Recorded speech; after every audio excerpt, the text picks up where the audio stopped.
ఈ రోజున మనము ఆదికాండము 8వ అధ్యాయము చెప్పుకోబోతున్నాము. వినండి. ఈ అధ్యాయంలో జలప్రళయం ఉపశమించింది. వర్షాలు వెలిశాయి. దేవుడు నోవాహును అతనితో కూడా ఓడలో ఉన్న సమస్త జంతువులను సమస్త పశువులను జ్ఞాపకము చేసుకున్నాడు.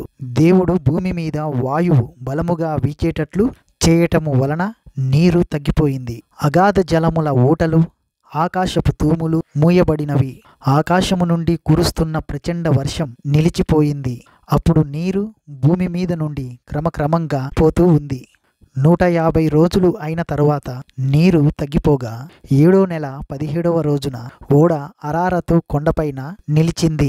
జలప్రళయం ఎలా మొదలైందో, ఎంత ఉధృతమైందో ఇంతకు ముందు మనము విన్నాము. ఇప్పుడు ఆ ప్రళయం తీవ్రత తగ్గిపోయింది. దేవుడైతే నోవాహును మర్చిపోలేదు.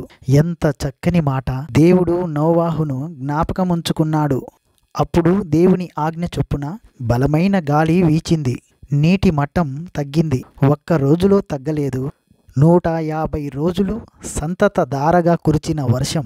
ఆ నీరు తగ్గడానికి 261 రోజు పట్టింది. దీన్ని బట్టి మనకు ఏమి బోధపడుతుంది? అది ఎక్కడో స్థానికంగా జరిగింది కాదు. విశ్వవ్యాప్తమైన గొప్ప ప్రళయం అది. మహాప్రళయం. నీరు 7వ నెల వరకు క్రమంగా తగ్గుతూ వచ్చింది. 7వ నెల కొండల శిఖరాలు కనిపించాయి. 40 రోజుల తరువాత తాను చేసిన ఓడ కిటికీని తెరిచి ఒక కాకిని వెలుపలికి వదిలిపెట్టాడు.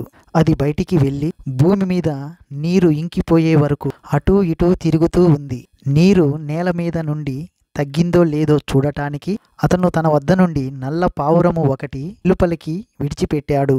నోవాహుకు పక్షులతో మంచి అనుభవం ఉన్నట్లు ఉంది. 2 పక్షులను బయటికి పంపాడు. మొదట కాకిని, తరువాత పావురాన్ని విడిచిపెట్టాడు. నీళ్లు భూమి అంతా ఉన్నందున అరికాలు మోపటానికి కూడా దానికి స్థలము దొరకలేదు కనుక ఓడలో ఉన్న అతని వద్దకే అది తిరిగి వచ్చింది.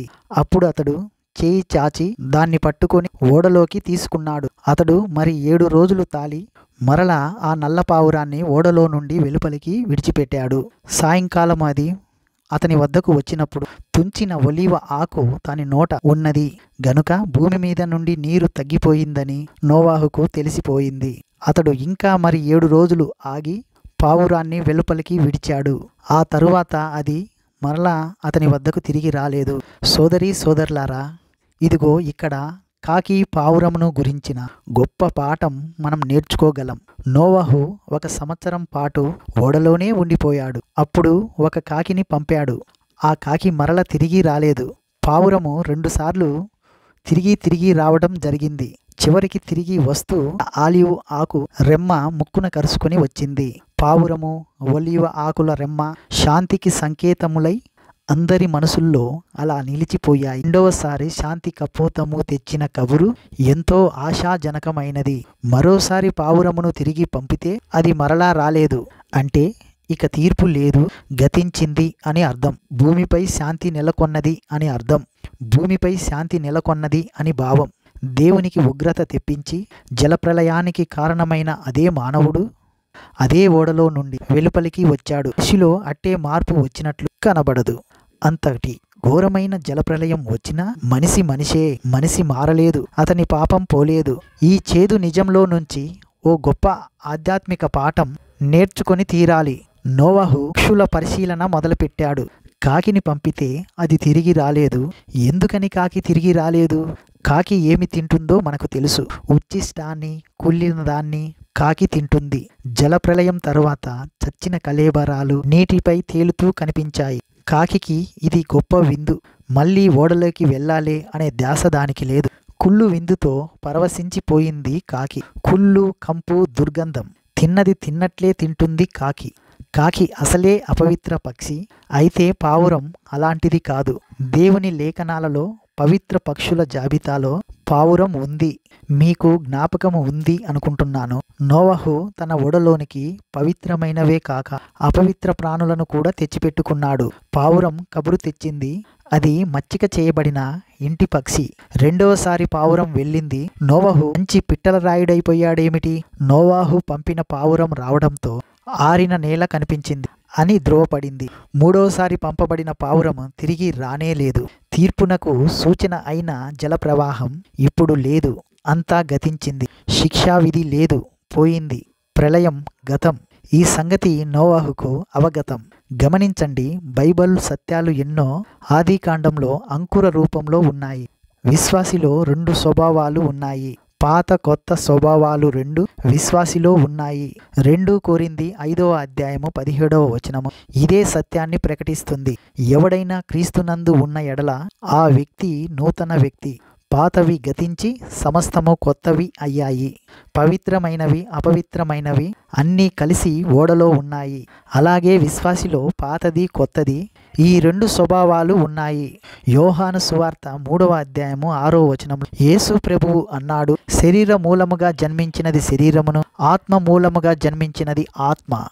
రోమాపత్రిక 7వ అధ్యాయము 18వ వచనంలో పౌలు అన్నాడు, నా శరీరమందు నాయందు మంచిది ఏదీ నివసించదని నేను ఎరుగుదును. మేలైనది చెయ్యాలి అనే కోరిక నాకు కలుగుచున్నది, కానీ దాన్ని చెయ్యటం నాకు కలగటలేదే. పౌలు మాటలో ఈ 2 స్వభావాల మధ్య తిల్లుతున్న సంఘర్షణ వివరించబడింది. ఈ రోజున కూడా విశ్వాసిలో పాత కొత్త స్వభావాల మధ్య ప్రచ్ఛన్న యుద్ధం జరుగుతూనే ఉంది. తీర్పునకు గురైన ఈ లోకంలోనికి వెళ్ళింది కాకి. తనకు కావలసిన మురికి తిండి బోలెడంత దొరికింది దానికి. కుళ్ళిన చెత్త చెదారపు విందు కాకికి పసందు. ఏనుగ సచ్చి కుళ్ళి కంపు కొడుతుంది. కాకికి అది ఇష్టమష్టానం. కాకి ఆ మూల నుండి ఈ మూలకు 10 సార్లు తిరిగింది.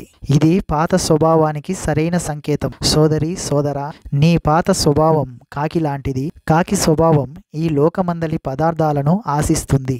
వాటిని కడుపారా మెక్కాలని చూస్తుంది. త్రుళ్ళు లౌకిక వినోదాల్లో మునిగి తేలుతారు. ప్రార్థనకు ఆలయాలకు మటుకు వెళ్లరు. కుంటి సాకులు ఎన్నైనా చెప్పవచ్చు. ఎన్ని చెప్పినా అసలైన రహస్యం నీలోని పాత స్వభావమే. అంతే. అయినా నేను ఒక మాట అడుగుతాను, పాత స్వభావం నీకు సాకు ఎలా అవుతుంది? సరే, నోవాహు వదిలిన పావురం తీర్పునకు గురైన లోకంలోనికి వెళ్ళింది. కానీ దానికి విశ్రాంతి చిక్కలేదు. దానికి తృప్తి కలగలేదు. తిరిగి ఓడలోనికే వచ్చేసింది. లోకంలో విశ్వాసి పావురం లాంటివాడు. పాత కాకి లోకంలోనికి వెళ్ళి పాత మురికిని ఆశించింది. కాకి పావురము ఈ రెండిటి దృక్పథాలే విభిన్నమైనవి. ఏది మంచి ఏది చెడు, ఏది మేలు ఏది కీడు, ఏది సత్యం ఏది అసత్యం అనే మీమాంసలో ఇదమిత్తమని తేలక అది పరిస్థితులను బట్టి ఉంటుందిలే అని కొట్టిపారేస్తున్నారు నేటి వేదాంతులు. అసలు ఈ వేదాంతులకు ఏది చెడుగు అనిపించదు. మంచి మంచే, చెడుగు మంచే. ఇది వీరి తత్వజ్ఞానం. దేవుడు చెడుగు అని చెప్పింది చెడుగు. దేవుణ్ణి అడుగు. 1 యోహాను 2వ అధ్యాయము 15వ వచనంలో దేవుడు చెప్పాడు, ఈ లోకమునైనా ఈ లోకంలో ఉన్న వాటినైనా ప్రేమించకండి. ఎవడైనా లోకాన్ని ప్రేమిస్తే తండ్రి ప్రేమ వానిలో ఉండదు. లోకములో ఉన్నదంతా అనగా శరీరాశ, నేత్రాశ, జీవపు డంబము ఇవి తండ్రి వలన పుట్టినవి కావు. అవి లోక సంబంధమైనవే. సోదరుడా సోదరి, తీర్పునకు లోనైన ఈ లోకంలో మనం జీవిస్తున్నాము. అయినా విశ్వాసులం మనం ఈ లోకంలో ఉన్న లోక సంబంధులము కాము. లోకమును అందలి పదార్థమును వినియోగించుకోవచ్చు, కానీ దుర్వినియోగం చేయకూడదు. లోకాన్ని అందలి విధానాన్ని లౌకిక ప్రవృత్తిని మనం ప్రేమించరాదు. లోకంలోని వారిని సంపాదించుకోవాలి. లోకమంతటికీ దేవుని వాక్యాన్ని ప్రకటించాలి. మార్కు సువార్త 16వ అధ్యాయము 15వ వచనంలో ప్రభువు ఆజ్ఞ, సర్వలోకమునకు వెళ్ళి సర్వసృష్టికి సువార్తను ప్రకటించండి. దేవుడు మనకు అప్పగించిన పనిని మనం నమ్మకంగా చెయ్యాలి. దేవుని వాక్యాన్ని సర్వత్రా ప్రకటించాలి, బోధించాలి, పంచిపెట్టాలి, వినిపించాలి. అదే మన విద్యుత్వం, కర్తవ్యం. తాను ప్రవేశించిన ఈ లోకం ఎలాంటిదో పావురం గుర్తించింది. ఈ పాడులోకంలో పావురానికి విశ్రాంతి లేదు. దానికి ఓడలో ఉంటేనే విశ్రాంతి, హాయి. ఓడలో అంటే ఆ మాటకు మనకు క్రీస్తునందు అని ధ్వనిస్తుంది కదూ. సోదరుడా సోదరి, నిన్ను వ్యక్తిగతంగా ఒక మాట అడగనియ్యి. నీవు ఎలాంటి పక్షివి? కాకివా, పావురానివా? నీవే దేవుని బిడ్డవైతే నీలో 2 స్వభావాలు ఉన్నాయి. ఏ స్వభావం నీలో నీ ద్వారా పనిచేస్తున్నది చెప్పు. దేవుని సంగతులంటే నీకు శ్రద్ధాసక్తులు ఉన్నాయా? లేకపోతే నీది పాత స్వభావం అని నీకు నీవే తీర్పు తీర్చుకుంటున్నావు. సాయంకాలమందు ఆ నల్ల పావురము నోవాహు దగ్గరికి వచ్చినప్పుడు తుంచబడిన ఆలివ్ ఆకు దాని నోట అది శాంతి కపోదానికి స్వాగతం సుస్వాగతం. 600 సంవత్సరం మొదటి నెల తొలి రోజే నీరు భూమి మీద నుండి ఇంకిపోయింది. నోవహు ఓడ కప్పు తీసి చూసినప్పుడు నేల ఆరి ఉన్నది. జల ప్రళయం మొత్తం 371 రోజులు, అంటే 1 సంవత్సరానికి పైగా పట్టింది. ఈ జల ప్రళయం సార్వత్రికమైనది. ఎక్కడో మారుమూలన జరిగిన వార్త కాదు, స్థానిక సమాచారము కాదు, సార్వజనీన వృత్తాంతం. నోవహు కాలంలోని జలప్రలయం మహాప్రలయం, దేవుని తీర్పు, ఉగ్రత. అది భయంకరమైన రోజు. ఈ మధ్య తవ్వకాలలో భూగర్భ శాస్త్రజ్ఞులు కనుగొన్న విశేషాలు జలప్రలయం ఒకప్పుడు వచ్చిందని, ఇవి నాటి అవశేషాలని రుజువు చేస్తున్నాయి. ఆ తరువాత ఏమి జరిగిందంటే, దేవుడు నోవహుతో అన్నాడు, ఇదిగో నీవు నీతో కూడా భార్య, కుమారులు, నీ కోడన్లు ఓడలో నుండి బయటికి వచ్చేయండి. పక్షులు, పశువులు, సరీసృపములు, నీలో ఉన్న ప్రతి జంతువును ఎంటబెట్టుకొని వెలుపలికి వచ్చేసేయి. అవి భూమి మీద బహుగా విస్తరించి భూమి మీద ఫలించి అభివృద్ధి పొందాలి. అప్పుడు నోవహు, అతనితో కూడా అతని కుమారులు, అతని భార్య, అతని కోడన్లు బయటికి వచ్చారు. ప్రతి జంతువు, ప్రాకే ప్రతి కీటకము, ప్రతి పిట్ట, భూమి మీద సంచరించేవన్నీ వాటి వాటి జాతుల చొప్పున ఆ ఓడలో నుంచి బయటికి రావటం జరిగింది. అప్పుడు నోవహు యెహోవాకు బలిపీఠం కట్టి పవిత్ర పశువులన్నిటిలో, పవిత్ర పక్షులన్నిటిలో కొన్నిటిని తీసుకొని ఆ పీఠము మీద దహన బలి అర్పించాడు. శ్రోతలు, ఇప్పుడు మీకు అర్థమైందా? నోవహు పవిత్ర జంతువులను తన ఓడలోనికి 7 జతలుగా, అపవిత్రమైనవి 2 జతలుగా ఎందుకు తీసుకున్నాడో బోధపడింది గదు. దహన బలులలో పవిత్రమైన వాటినే అర్పించాలి. నోవహు ఓడలో నుంచి బయటికి వచ్చి రావటంతోనే చేసిన మొదటి పని ఇది. బలిపీఠం కట్టాడు, దానిపై దహన బలి అర్పించాడు. దహన బలి యేసుక్రీస్తు యొక్క అభివ్యక్తిని చూపిస్తుంది. దేవుని ఎదుట అంగీకారమైన బలి యేసుక్రీస్తు అని, ఆ దివ్య బలిని బట్టి దేవునికి స్తుతి అనే భావనను ఈ దహన బలులు వ్యక్తం చేస్తాయి. అయ్యే వాటి ప్రయోజనం. ఆదాము చేసిన ఈ అర్థవంతమైన బలి సమర్పణకు దేవుడు ఎంతో సంతోషించాడు. అప్పుడు దేవుడు తన హృదయంలో అనుకున్నాడు, ఈ భూమిని మరలా శపించను. ఎందుకనగా నరుల హృదయాలోచన వారి బాల్యం నుండి చెడ్డది. నేను ఇప్పుడు చేసిన ప్రకారముగా సమస్త జీవులను ఇక సంహరించను. దేవుని హామీ ఎంతైనా నమ్మదగినది. దేవుని మాట అక్షరాల నిజం. యువతీ యువకులారా, మీ బాల్యం మొదలుకొని మీ తలంపులు, ఊహలు మంచియి అంటారా? కానే కాదు. నేటి యువతా ధోరణులు ఎలా విపరిణామం చెందుతున్నాయో చూస్తుంటే భయమేస్తుంది. మానవుని హృదయాలోచనలు ఎల్లప్పుడూ చెడ్డయి. అంతరంగ స్వభావం మారలేదు. అప్పుడెంతో ఇప్పుడు అంతే. ఎవరికి వారే దురాలోచనలు, ప్రబుద్ధులు, పట్టభద్రులు. మానవుని హృదయం చెడు తలంపులకు, అపోహులకు మూలస్థానం, ఉత్పత్తి కేంద్రం. భూమి నిలిచి ఉన్నంత వరకు ఎదకాలం, కోతకాలం, శీతోష్ణాలు, వేసవి శీతకాలాలు, రాత్రింబగళ్ళు ఉండక మానవు. ఇప్పుడే నోవహు చేసిన దహన బలి నుండి వచ్చిన ఇంపైన సువాసనకు యెహోవా ఆనందించాడు, దానిని ఆగ్రహించాడు. జల ప్రళయం విశ్వవ్యాప్తమైనది గనక భూగోళాన్ని అది అట్టిట్టు చేసింది. భూగోళం తన ఇరుసు మీద సరిగా కేంద్రమందు తిరగటం లేదు, కొంచెం పక్కకు ఒరిగి ఉంది. అప్పటి జలప్రళయం ప్రభావమేమో. భూమి తన చుట్టూ తానే ప్రదక్షిణం చేస్తుంది గదా, అందుచేత ఈ ఋతుచక్రం కాలభ్రమణం తిరుగుతోంది. అందుకే కవి అన్నాడు, సరదాగా భుజశక్తి మీద ఎప్పుడో శమానాకంబరమైన బంగారమును తిప్పితివి దేవా. ఆ పరిభ్రమణ వేగం క్రమబద్ధం, లేకపోతే అది ఎటు ఒరుగుతుందో ఏమో. జలప్రళయానికి ముందు మానవునికి సిద్ధమైన లక్షణాలు 3. దేవునికి తిరుగుబాటు, ఎదురు తిరిగాడు, తిరగబడ్డాడు. 2. ప్రత్యక్ష ప్రభావం, దేవుడు మనిషిని తిరస్కరించాడు. నోవహు సాక్ష్యం పరిశీలించండి.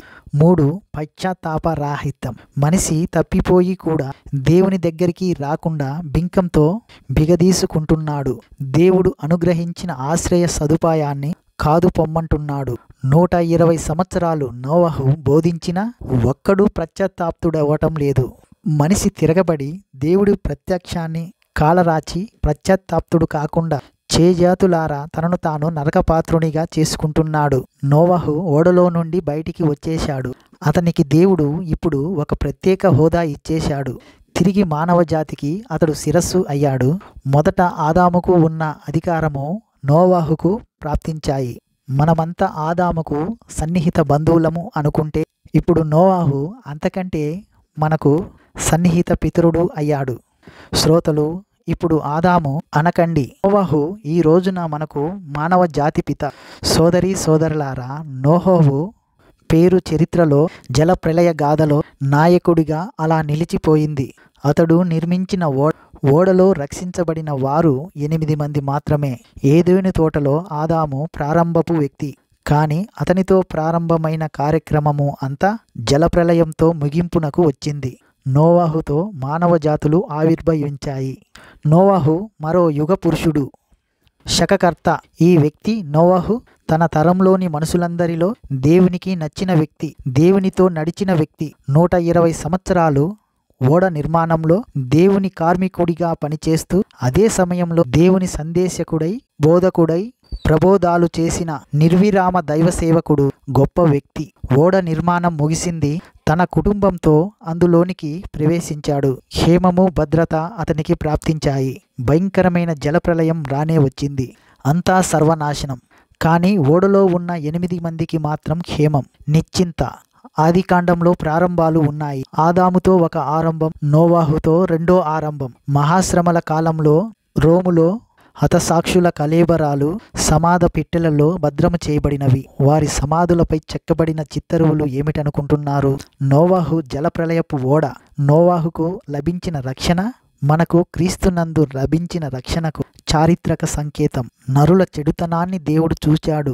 దేవుడు చూచే దేవుడు, మన అంతరింద్రియాలను పరీక్షించే దేవుడు. మత్తయి సువార్త 5వ అధ్యాయము 8వ వచనము. హృదయ శుద్ధి గలవారు దేవుణ్ణి చూడగలరు, అట్టివారే ధన్యులు అని యేసు ప్రభు కొండ మీద ప్రసంగంలో అన్నాడు.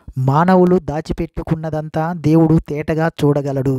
చీకటిలో కూడా అంతా దేవుని కన్నులకు కనబడుతుంది. ఆదాము నిషిద్ధ పనులు తింటుంటే దేవుడు చూడలేదా? యాకోబు వారిని వీరిని మోసం చేసినప్పుడు దేవుడు చూడలేదా? ఆకాను చౌర్యాన్ని దేవుడు చూడలేదా? దావీదు చేసిన చీకటి తప్పును దేవుడు చూడలేదా? తనను అప్పగించబోయే యూదా ఇస్కరియోతు అంతరంగాన్ని ఆయన చూడలేదా? ఒట్టు పెట్టుకొని యేసును నేను ఎరగనని అని బొంకిన పేతురు మనస్సును ఆయన చూడలేదా? అందాక ఎందుకు? మనము దేవుని మాట వినక ఆయన ఆజ్ఞలను ఉల్లంఘిస్తే ఆయన చూడడా? ఆయన అంతా చూస్తాడు, అందరినీ చూస్తాడు. ప్రజల పాపభూయిష్టమైన బ్రతుకులను ఆయన చూచాడు. హృదయశుద్ధి లేని వారు దేవుణ్ణి చూడరు గనక దేవుడు తమను చూడటం లేదు అనుకుంటారు బుద్ధిహీనులు. దేవుడు లేడు అనుకుంటారు బుద్ధి లేనివారు. దేవుణ్ణి, ఆయన కట్టడాలను మరచి ప్రజలు ఇష్టం వచ్చినట్లు బ్రతుకుతూ ఉంటే దేవుడు చూస్తూ ఉంటాడు, కానీ చూస్తూ ఊరుకోడు, చర్య తీసుకుంటాడు. అయితే జలప్రలయం వచ్చింది. ఈసారి జలప్రలయం కాదు, అగ్ని ప్రళయం రాబోతుంది. నోవాహు దేవుని దృష్టిలో కృపను పొందాడు అన్న మాట మా శ్రోతలకు మరోసారి జ్ఞాపకం చేస్తాము. దేవుడు మనిషి పాపాన్నే కాదు, మనిషిలో ఏదైనా మంచి ఉంటే అది కూడా దేవుడు చూస్తాడు. 103వ కీర్తన 10వ వచనంలో దావీదు కవిరాజు జ్ఞానం చేస్తూ అన్నాడు, దేవుడు మన పాపమును బట్టి మనకు ప్రతీకారము చేయలేదు, మన దోషమును బట్టి మనకు ప్రతిఫలము ఇవ్వలేదు. చుట్టూరా పాపం పేరుకొని దట్టంగా ఆవరించి ఉన్న రోజుల్లో నోవాహు దేవునితో నడిచాడంటే అది గొప్ప సంగతి. దేవుని మనిషి నోవాహు. ఆ తరంలో దేవుని కృపను పునికి పుంజుకున్న మనిషి నోవాహు. దేవుని దీర్ఘశాంతం 120 సంవత్సరాలు ప్రవర్తిల్లింది. ప్రజలు తమ మార్గాన్ని మార్చుకుంటారని దేవుడు దీర్ఘశాంతం వహించాడు. విశ్వాసమును బట్టి హనోకు నిరీక్షణను సాధనం చేశాడు. సోదరీ సోదరులారా, గమనించండి, గ్రహించండి. తిరస్కరించబడిన దేవుని ప్రేమ తీర్పుజ్ఞమిస్తుంది. నోవాహు ఎలాంటి వ్యక్తి? అతడు దేవుణ్ణి విశ్వసించినవాడు నిజమే, కానీ అతడు విధేయుడు కూడా. దేవుడు నిర్ణయించిన మార్గమే అందరికీ. నోవాహు ఓడను మించినది యేసు రక్షణ ఓడ, సిలువ ఓడ.